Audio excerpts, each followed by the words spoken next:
Jose Gonzalez, and I'm currently filming a documentary on homeless veterans and veterans recently returning from the war, just to provide a little more public awareness and give the public and media an idea of what our vets are going through, the positives, the struggles, and another way that we can actually reach out and provide maybe make a change to our system.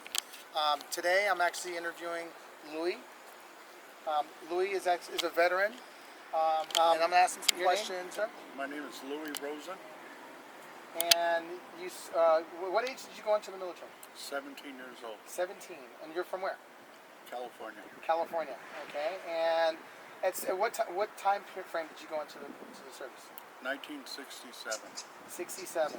Yes, sir. And so you were in during Vietnam? Yes, I was. Now, were you drafted or did you volunteer? I volunteered. And just want to ask you, what was at 17 years old, what was your thoughts and why did you want to join the military? I had no other choice. Okay. Okay. So is it more you want to get some schooling out of it, a trade, or was it just something that you felt was a good duty to do to fight for your country? I thought it was a good duty to do for my country. Okay. And what branch of the military did you join? I joined the Army for 12 years, and then I went into the Coast Guard Okay. for 12 And years. so, where did you go to boot camp? It was very funny. I went to boot camp when it was open, Fort MacArthur. Okay. I was in San Pedro. And I took my MOS, which means Military Observation School, at Fort Bragg, North Carolina. Okay. And after you got out, you got deployed? Yes, I did. I went back to Camp Roberts. At first, they promised me I would go to Germany. Okay. But when I knew I was going to Camp Roberts, I said, it's over, I'm going to Vietnam. But I didn't hold no qualms about it. I just did what I was supposed to do. And what was your experience, if you wanted to just kind of give us, I don't want to go into too much detail, I know it can be kind of painful, going mentally back to that situation, but could you give us an idea of maybe some situations you went through while you were there? Well, Vietnam wasn't pretty. I was there for the fall of Saigon, and that's when the NVA tried to take over, but it didn't happen. I was with the 25th Regiment, and I thought my life was over, but here it is. I had no rifle at the time. When I would sit down in a coffee shop, I got back to my company, and that's when we were deployed out to the jungles. And how long did you spend in Vietnam? I did 3 tours. Each tour at that time was like 18 to 22 months. But when I came back here for my after my first deployment, I couldn't get a job or anything. I was called a baby killer, everything you can just imagine, like dirt. And how did you feel about that? I mean, after serving for your country and everything and coming back, I was hurt. I cried for weeks. So I re-enlisted. Now, before we go to that point, when you came back, what type of work were you looking for? What was available? What wasn't available? Could you just kind of give us... Well, there wasn't much work available. I couldn't get anything. I couldn't even dig ditches. I didn't have a college degree. And being a vet, the VA couldn't help me or nothing. So I went back into active duty. And so how many years did you spend before you actually went back in? I mean, how many years did you spend before you got discharged? I was probably 3 to 4 months. I wasn't discharged from the service. I was still in, but I was at what they call inactive duty, reserve time. So what I did, I just went back. Okay. And did you go back to Nam, or was Nam over at that time? No, Nam was still going on. They said, well, you're an important asset to us. We want you back over there. So I said, all right.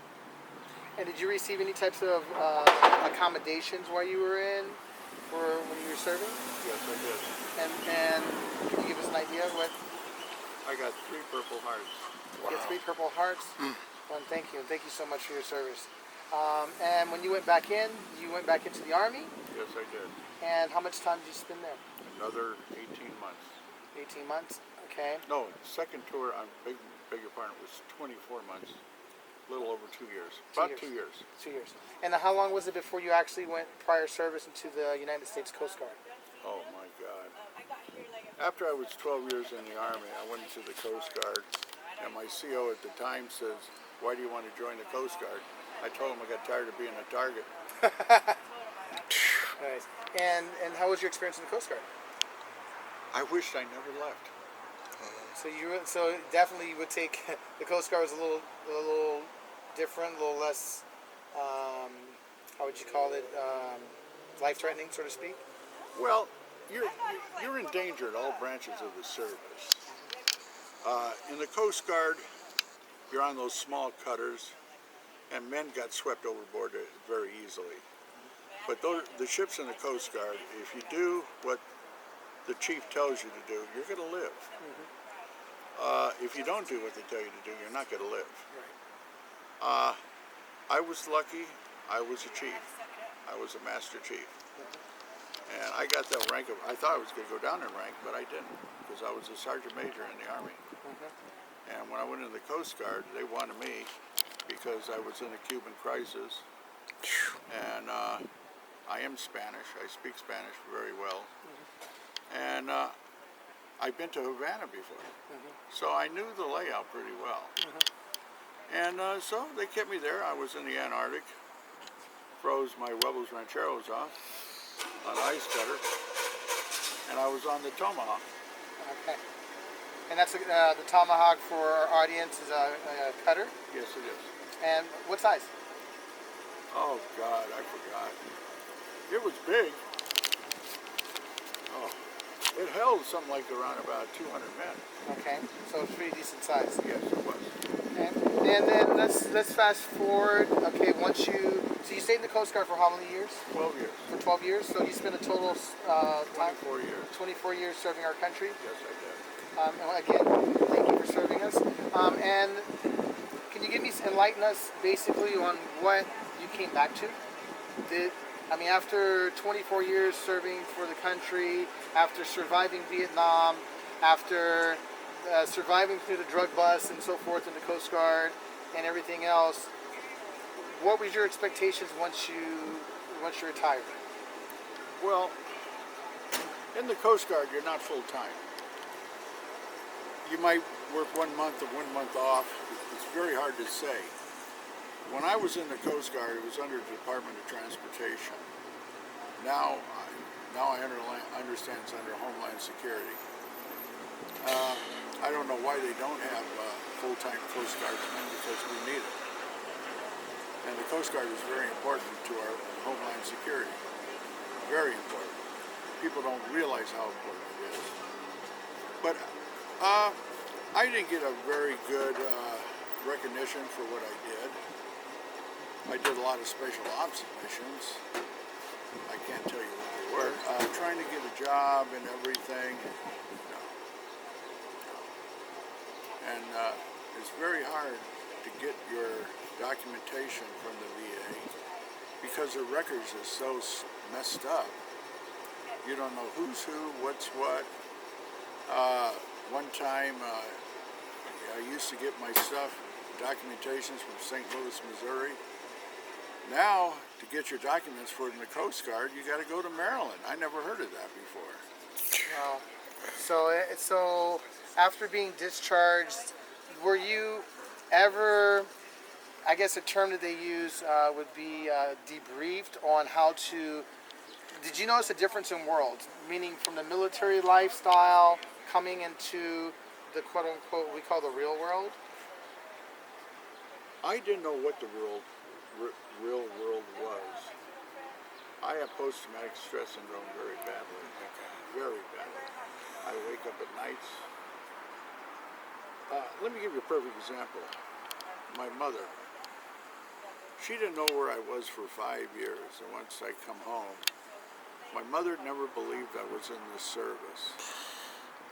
And she says, "Where were you?" I said, "I was in Vietnam." Then one day I stayed a couple weeks at her house up there at Oxnard, and I says, "Take me to the VA hospital in Ventura." She says, "They're not going to take you. We're never in the service." then there I am. I'm admitted to the hospital, and my mother couldn't believe it. And when they took off my shirt and everything, they found out I had Agent Orange. They saw I'd been stuck with punji sticks.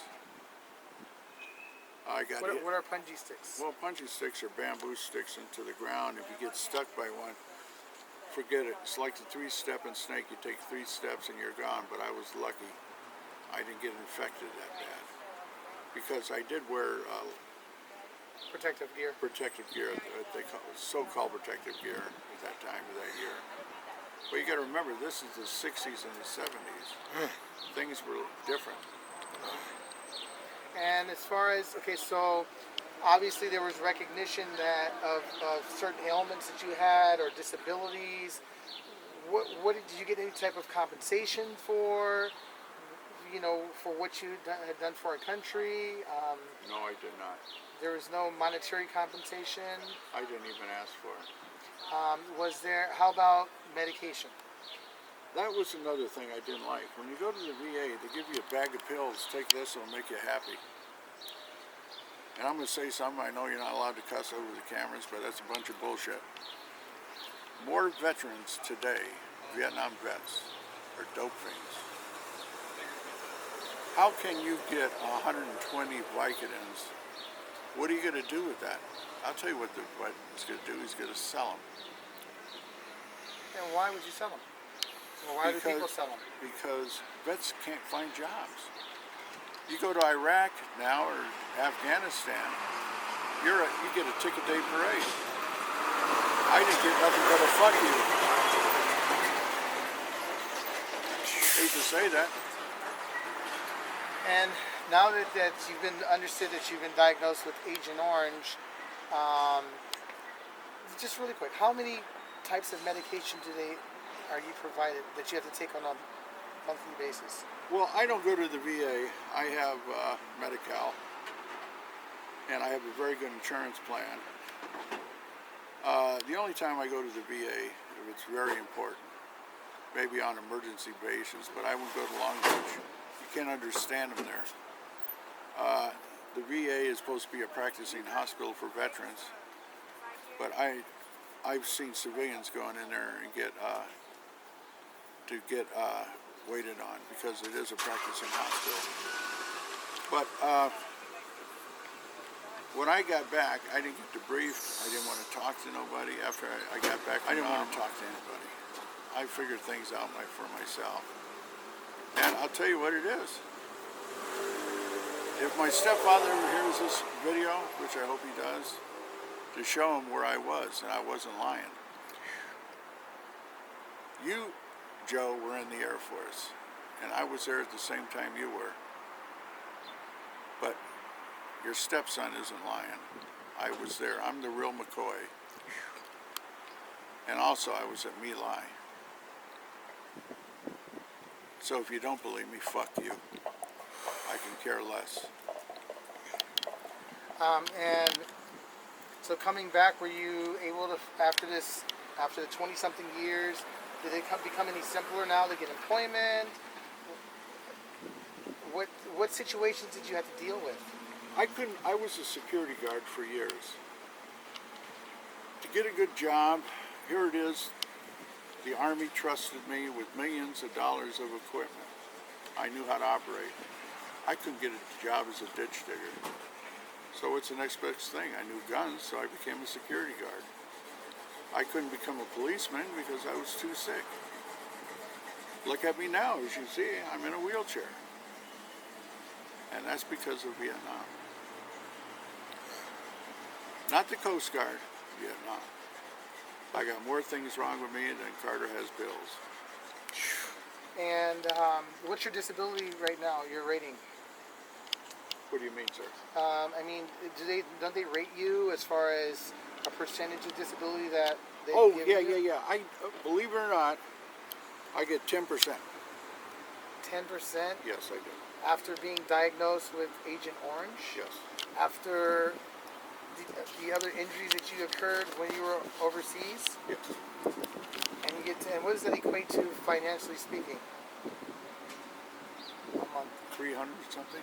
300 something. So, surviving, can you get a place to, I mean, how do you live? I got a roommate, and without him, I couldn't afford to live by myself where I live at now. But you know what, man? Life is too short. I did my job. I'm proud of what I did. I don't. I love this country. I would do it again if they would let me. And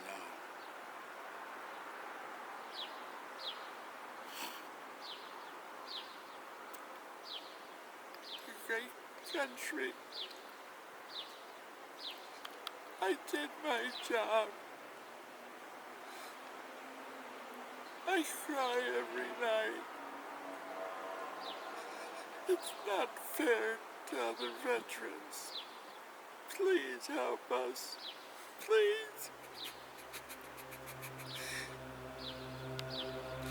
That's all I gotta To say. end this, once again, the purpose of this documentary is to provide more awareness to individuals, to you the people. We are the masses. If we can send ships to, we can send ships across the world. We can send rockets into space. We've learned to fly airplanes. Why can't we do something for those people that are on the street? Why can't we find other methods? There are other methods to take and help our veterans, to help humanity. It's just the right thing to do. Please open your hearts. All we're asking, you know, I interviewed quite a few veterans, and they don't want pity. They don't want sympathy. They don't want handouts. Even if it's just to walk up to someone and to thank them for their service, even if it's just to provide them a meal, or, you know, us put our heads together and find other methods so we can actually become more supportive of those that fought for our country to give us freedom.